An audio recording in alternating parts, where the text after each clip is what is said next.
Meet the slime mold.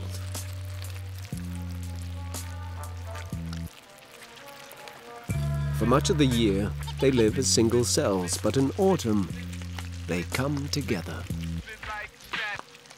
A relentless, shape-shifting yellow goo that scours the forest for bacterial food.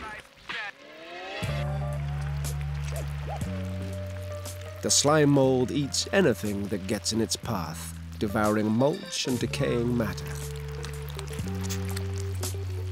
This blob provides an essential service in cleaning up our woodlands.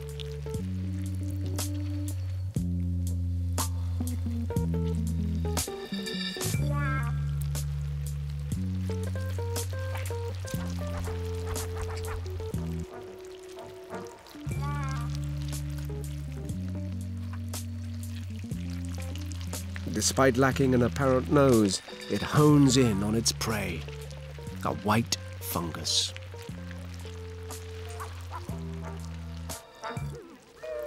Now that we've chosen to take all we can,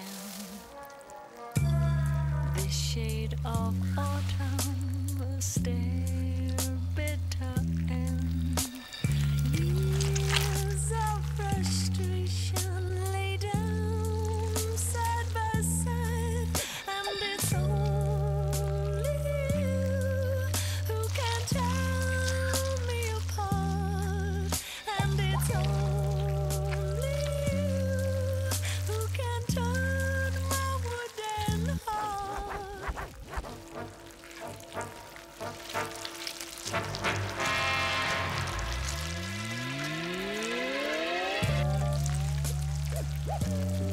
When all food is gone, they have a trick up their sleeve. A coordinated effort in mass reproduction.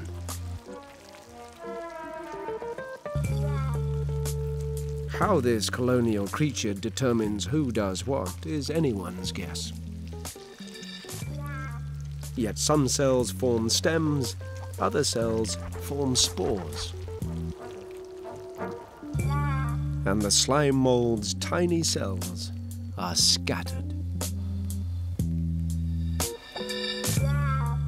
ready to spring into action when the good times return.